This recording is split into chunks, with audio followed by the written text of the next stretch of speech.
En regardant par la fenêtre de l'hôpital, j'observe les lumières de Lyon s'allumer tandis que le soleil se couche derrière les vieux bâtiments. Mon opération a été un succès, mais mon cœur est lourd. J'ai appelé mon fils 3 fois aujourd'hui, espérant qu'il viendrait me chercher avec sa femme. Quand ils ont enfin répondu, leurs mots ont été comme un coup de poignard. « Maman, tu vas devoir te débrouiller seule. On ne peut pas venir te chercher. » Le silence qui a suivi a résonné plus fort que n'importe quel cri. 27 ans à prendre soin de lui, à sacrifier des rêves, à faire des doubles quarts pour payer ses études. Et maintenant, quand j'ai le plus besoin, je suis traitée comme un fardeau. Les larmes coulent sur mon visage, tandis que j'observe d'autres familles se réunir dans le hall de l'hôpital, étreignant leurs proches avec une tendresse sincère. La nuit est tombée complètement quand je suis sortie de l'hôpital, boitant légèrement à cause des points de suture. Les rues de Lyon brillaient sous la lumière des réverbères, se reflétant sur les pavés mouillés par la pluie qui venait de cesser. Je me suis arrêtée dans un café voisin, commandant un chocolat chaud pour me réchauffer, tant à l'extérieur qu'à l'intérieur. Le serveur, un jeune homme sympathique, a remarqué ma fragilité et m'a offert une table près du chauffage. « Madame, tout va bien ?» a-t-il demandé avec une réelle inquiétude. Sa gentillesse m'a profondément touchée, contrastant dramatiquement avec la froideur de mon propre sang. En buvant le chocolat chaud, j'ai réfléchi à la façon dont des étrangers pouvaient pas faire preuve de plus d'humanité que ma propre famille. La solitude pesait, mais un étrange sentiment de liberté commençait à germer dans ma poitrine. Le téléphone a sonné à 23 heures, faisant s'accélérer mon cœur. C'était mon fils. Pendant un instant, j'ai cru qu'il avait changé d'avis, que la culpabilité l'avait rongé et qu'il venait s'excuser. « Maman !» Sa voix a semblé différente, presque urgente. Il s'est passé quelque chose de terrible. L'entreprise de Sarah a fait faillite aujourd'hui et nous avons découvert qu'elle détournait de l'argent depuis des mois. La police est venue ici, nous interrogeant sur nos finances. Mon esprit a traité l'information lentement. Sarah, ma belle-fille, celle qui m'avait toujours traitée avec dédain, était en difficulté. Nous avons besoin de l'argent que tu as mis de côté, maman. C'est une urgence. L'ironie de la situation m'a frappée comme un éclair. Maintenant, quand ils avaient très besoin de moi, quand mes économies pouvaient les sauver, j'étais soudainement redevenue importante. Ma réponse a été un long silence qui en disait plus que 1000 mots. J'ai raccroché sans donner de réponse définitive, mais quelque chose avait irrévocablement changé en moi. Pendant toute la nuit, j'ai marché dans mon petit appartement, réfléchissant à des décennies de sacrifices non reconnus. Au matin, j'ai pris une décision qui m'a surprise par sa clarté. J'ai appelé mon avocat et pris rendez-vous pour modifier mon testament. S'il pouvait m'abandonner à l'hôpital, choisissant de me laisser vulnérable et seule après une opération, alors je pouvais aussi faire des choix. J'ai décidé de chercher des organisations caritatives locales, en particulier celles qui s'occupent des personnes âgées abandonnées. L'argent que mon fils voulait tant serait désormais destiné à ceux qui se souciaient vraiment de personnes comme moi. Le sentiment de contrôle sur ma propre vie est revenu avec une force que je n'avais pas ressentie depuis des années. 3 jours plus tard, alors que j'organisais des papiers sur la table de la cuisine, j'ai entendu des coups désespérés à la porte.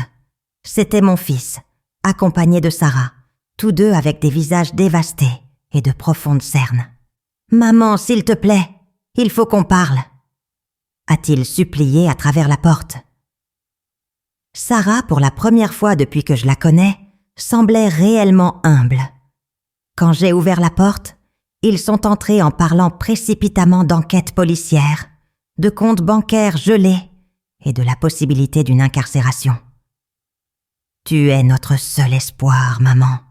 Nous savons que nous avons fait des erreurs, mais nous sommes une famille. » Je les ai observés quelques instants, ne voyant plus le fils que j'avais élevé avec tant d'amour, mais 2 adultes qui avaient appris à me valoriser seulement quand ils avaient besoin de quelque chose.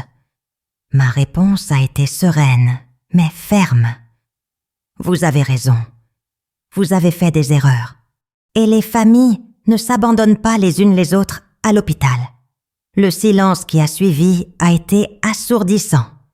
Aujourd'hui, 1 mois après ce jour à l'hôpital, je trouve la paix dans ma nouvelle routine. Je fais du bénévolat dans un centre pour personnes âgées, où mon expérience et ma bienveillance sont sincèrement appréciées. Mon fils et Sarah font face aux conséquences de leurs choix, gérant des problèmes légaux et financiers sans mon aide. De temps en temps, je reçois des appels d'eux, toujours avec le même ton désespéré. Mais j'ai appris à dire non. La famille que j'ai construite au centre de personnes âgées me traite avec le respect et l'affection que j'ai mérité toute ma vie. J'ai découvert que le véritable amour ne vient pas nécessairement du sang, mais des choix que nous faisons les uns pour les autres. Lyon reste ma maison, mais maintenant c'est un endroit où j'ai trouvé ma vraie famille. Ceux qui choisissent de rester, non par obligation mais par affection sincère. L'automne est arrivé à Lyon, apportant une mélancolie dorée qui correspondait parfaitement à mon état d'esprit. Les feuilles des platanes tombaient lentement sur la rue de la République, tandis que je marchais jusqu'au centre de personnes âgées, où je consacre désormais mes matinées. Madame Dubois, une dame de 82 ans dont les enfants vivent au Canada, me reçoit toujours avec un sourire chaleureux et un « bonjour ma chère » qui réchauffe mon cœur. C'est drôle comme on trouve une famille dans les endroits les plus inattendus. Elle me raconte des histoires de sa jeunesse pendant la guerre, et j'écoute avec l'attention que j'aurais aimé que mon propre fils me porte. Nos cafés matinaux sont devenus des rituels sacrés, des moments où nous partageons non seulement des croissants frais, mais des morceaux de nos âmes blessées. L'ironie ne m'échappe pas. J'ai trouvé une mère de substitution, au moment même où j'ai cessé d'être valorisée en tant que mère. Aujourd'hui, je reçois un appel inattendu de Marie, l'ancienne voisine de mon fils. Sa voix tremble en me racontant que Sarah a été arrêtée hier soir et que mon fils est désespéré, incapable de payer un avocat décent. Il est détruit, Madame Laurent. Il passe toute la journée à pleurer, disant qu'il a tout perdu. Sa femme, son argent et surtout vous. Pendant un instant, mon cœur maternel se serre, me rappelant le garçon que j'ai consolé pendant ses cauchemars, que j'ai porté dans mes bras quand il était malade. Mais ensuite, je me souviens de l'abandon à l'hôpital, de la froideur de sa voix, de la façon dont il m'a traité comme un fardeau jetable. Marie continue de supplier. Il a besoin de vous, c'est votre seule famille. Je respire profondément, observant par la fenêtre les gens qui passent sur le trottoir, chacun portant ses propres histoires. Ma réponse est ferme. Il a fait son choix. Maintenant, il doit en assumer les conséquences. L'hiver est arrivé plus tôt cette année, couvrant Lyon d'une fine couche de neige qui rend la ville encore plus cinématographique. Au centre de personnes âgées, nous organisons une fête de Noël anticipée. Et pour la première fois depuis des années, je ressens une véritable joie de Noël. Monsieur Bertrand, un ancien professeur de littérature qui me rappelle mon propre père, récite des poèmes de Victor Hugo pendant que nous épluchons des pommes de terre pour le dîner communautaire. « Vous savez, ma petite, » me dit-il avec cette sagesse que seules les années peuvent apporter, « parfois, il faut perdre une famille pour trouver sa véritable tribu. » Ces mots résonnent dans mon esprit, tandis que j'aide à décorer le petit sapin de Noël. Ici, parmi ces âmes oubliées du monde, j'ai trouvé ce que j'ai cherché toute ma vie. Une appartenance inconditionnelle. Personne ne me questionne, personne ne me juge, personne ne me voit comme un poids. Je suis simplement aimée pour ce que je suis. Une tempête de neige a frappé la ville la semaine dernière, laissant de nombreuses rues impraticables. J'étais chez moi, préparant une soupe à l'oignon quand j'ai entendu de faibles coups à la porte. Mon cœur s'accélère en pensant que cela pourrait être mon fils. Mais je trouve une surprise différente. C'est Jean-Claude, le concierge de l'immeuble, apportant le courrier qui s'était accumulé pendant la tempête de neige. Parmi les lettres, une attire mon attention. Elle provient d'un cabinet d'avocats. Avec des mains tremblantes, j'ouvre et découvre que mon fils me poursuit en justice, alléguant un abandon parental et exigeant une partie de mon héritage pour couvrir ses frais de défense. L'audace me laisse sans voix. Après m'avoir abandonné malade, il tente maintenant de me forcer légalement à l'aider. Jean-Claude remarque ma pâleur et m'offre un cognac. « Les enfants », soupire-t-il. « Parfois ils sont notre plus grande joie et notre plus grande douleur. » Ce soir-là, j'appelle mon avocat. Le printemps a apporté un renouveau à Lyon et à mon âme. Les procédures judiciaires se sont terminées par une victoire claire. Le juge a jugé absurde l'allégation de mon fils, surtout après que j'ai présenté des preuves de son abandon à l'hôpital. Tout au long du processus, il ne s'est jamais sincèrement excusé, répétant seulement qu'il était désespéré et que la famille devait aider la famille. L'hypocrisie de ses paroles m'a encore plus fortifié. Aujourd'hui, je me promène au parc de la Tête d'Or en observant les familles faire des pique-niques. Une grand-mère joue avec ses petits-enfants, tandis que son fils l'observe avec une affection évidente. La scène me touche, mais ne suscite pas l'envie. Elle suscite la gratitude.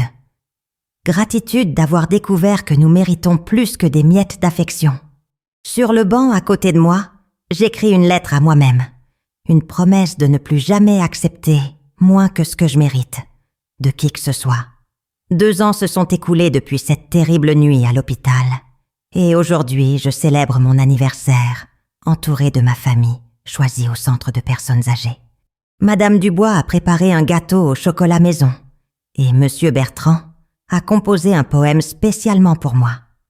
Les bougies vacillent, tandis que je fais mon vœu silencieux.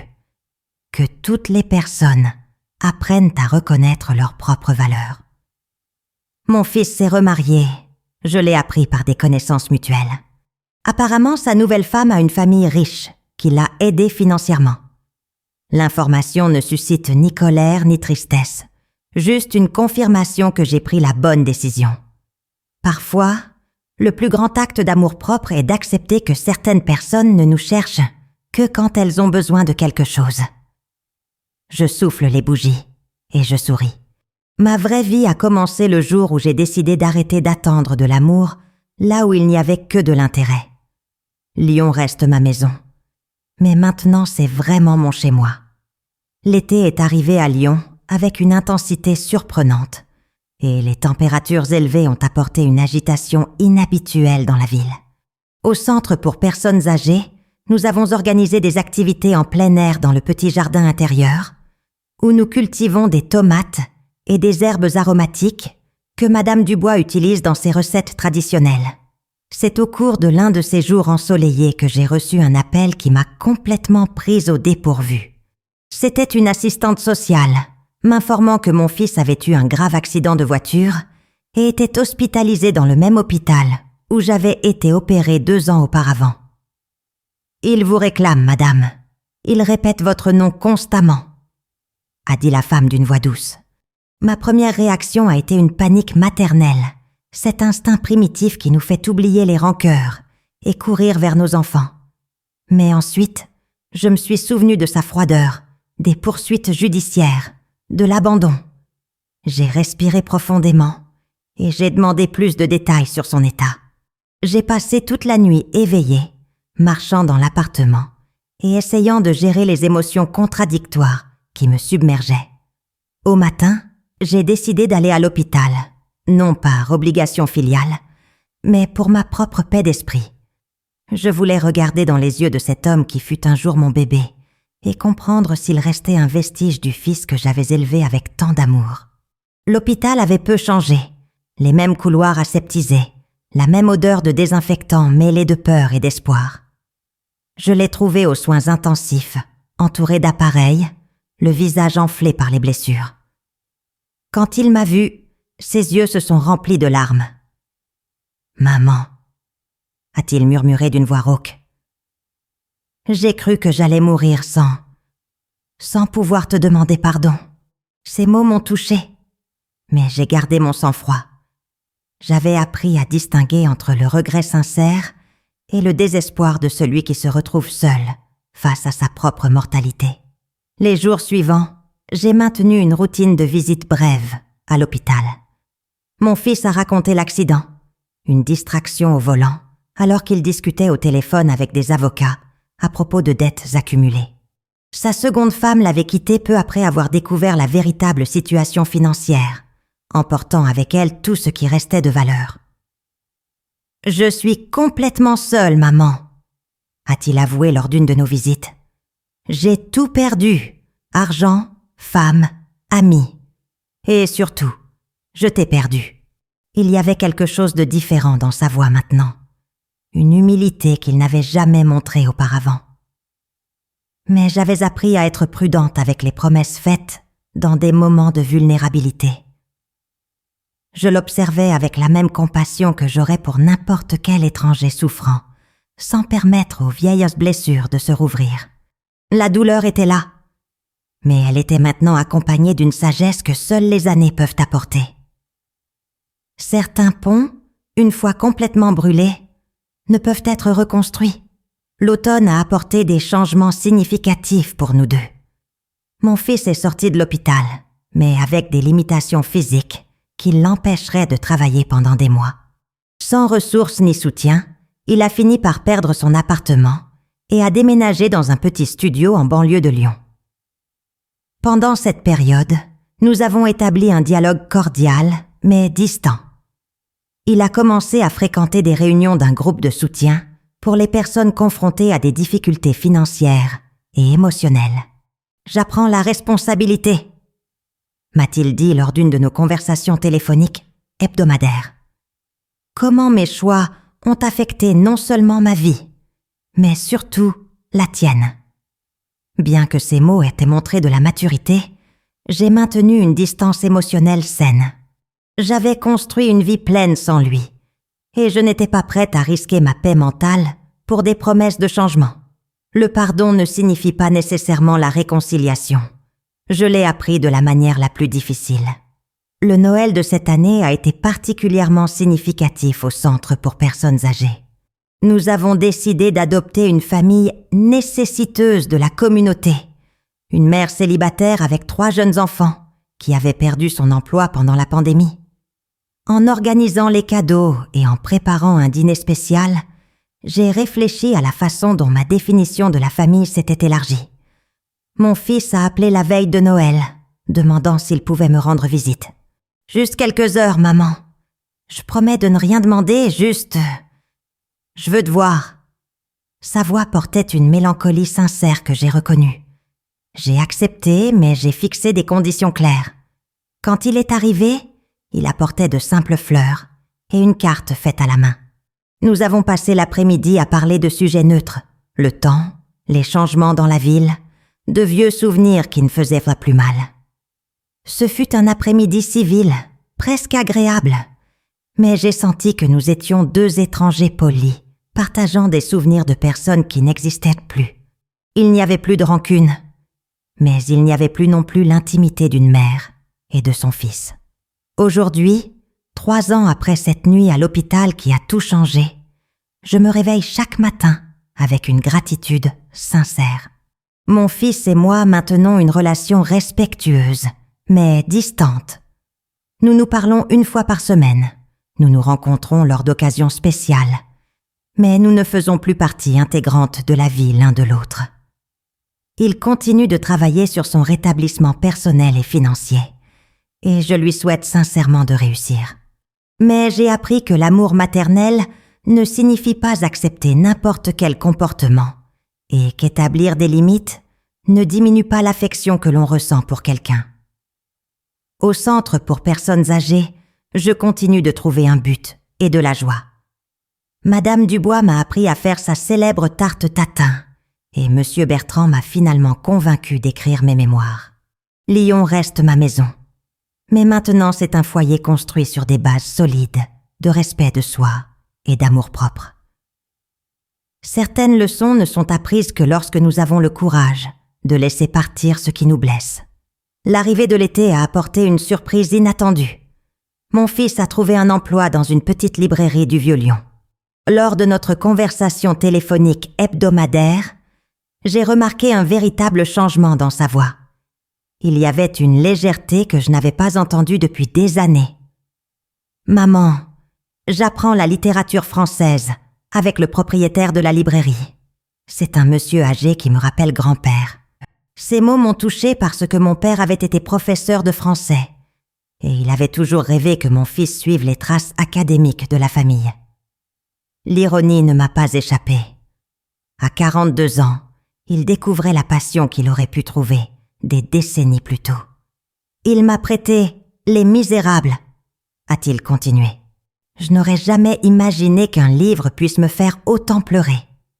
J'ai gardé un silence respectueux, lui permettant de partager sa découverte sans hâte. C'était réconfortant de l'entendre parler d'autre chose que de problèmes financiers ou de lamentations sur le passé. Au centre pour personnes âgées, une nouvelle résidente est arrivée hier. Claire, une femme de 70 ans dont le fils vit en Australie et appelle rarement. Pendant le petit déjeuner, elle m'a confié sa douleur. J'ai élevé ce garçon seul après que son père nous ait abandonnés. J'ai fait 2 ménages pour payer ses études d'ingénieur. Maintenant, il a une vie prospère à Sydney. Mais je ne suis qu'un souvenir gênant de son passé. Ces mots ont résonné dans mon propre cœur, réveillant des souvenirs que je préférais garder enfouis.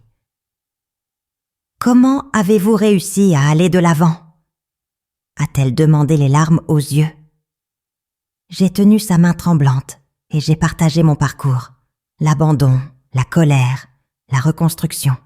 La liberté vient quand on cesse d'attendre des autres, qu'ils comblent des vides que nous seuls pouvons combler. Ai-je expliqué.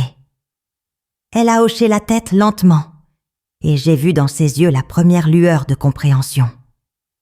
Parfois, nous guérissons nos propres blessures en aidant les autres à guérir les leurs. Octobre est arrivé avec des couleurs vibrantes qui ont transformé Lyon en une peinture impressionniste. Lors d'une promenade sur la presqu'île, j'ai aperçu mon fils sortant d'une petite bibliothèque publique, portant une pile de livres. J'ai hésité un instant, mais j'ai décidé de le saluer. « Maman !» s'est-il exclamé, sincèrement surpris et heureux. « Je pensais justement à toi.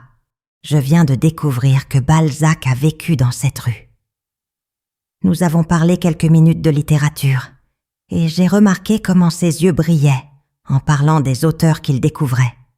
« Tu sais, » a-t-il dit soudainement, « j'écris des lettres, pour toi, pour les gens que j'ai blessés, pour moi-même. Mon thérapeute me l'a suggéré comme un moyen de tout traiter. J'ai demandé s'il comptait envoyer les lettres. La tienne, oui. Quand elle sera prête, quand j'arriverai à mettre sur papier tout ce que j'ai besoin de dire sans que cela ressemble à une excuse désespérée. J'ai respecté son cheminement et nous nous sommes quittés par une accolade cordiale, mais sincère. La lettre est arrivée un matin pluvieux de novembre, livrée personnellement par mon fils. Tremblant légèrement, il m'a demandé de la lire seul, disant qu'il reviendrait quelques jours plus tard, pour que nous en parlions si je le souhaitais. La lettre comptait 6 pages manuscrites, avec une écriture soignée qui me rappelait ses devoirs d'enfance. Il commençait par reconnaître chaque erreur, chaque moment d'ingratitude, chaque mot cruel. Il n'essayait pas de justifier ou de minimiser ses actions. « Maman, tu m'as appris l'amour inconditionnel, mais je n'ai appris qu'à recevoir, jamais à rendre. » Plus loin, il écrivait sur ses découvertes personnelles. « J'ai compris que le véritable amour doit parfois dire non, établir des limites, se protéger de la toxicité. Tu l'as fait avec moi, et même si cela a fait profondément mal, c'est ce qui m'a forcé à grandir. » La lettre ne demandait pas explicitement pardon, mais reconnaissait mon parcours et ma force. Elle se terminait par une phrase simple. « Merci de m'avoir appris que nous méritons plus que des miettes d'affection. » L'hiver a apporté des réflexions profondes et une décision importante. Après des semaines à penser à la lettre de mon fils, j'ai décidé que j'étais prête pour une conversation honnête. Nous avons convenu de nous rencontrer dans un café près du centre pour personnes âgées, un territoire neutre où je me sentais en sécurité et forte. Il est arrivé ponctuellement, l'air plus soigné que ces dernières années. J'ai lu votre lettre plusieurs fois. Ai-je commencé? J'apprécie votre honnêteté, mais il faut que vous compreniez que reconnaître ses erreurs n'est que le premier pas. Nous avons parlé pendant 2 heures de tout. Ses motivations passées, mon chemin de guérison, nos peurs et nos espoirs. Il n'a pas demandé que nous redevinssions comme avant, reconnaissant que c'était impossible. J'aimerais construire quelque chose de nouveau, a-t-il dit. Une relation basée sur le respect mutuel, sans attente irréaliste de part et d'autre.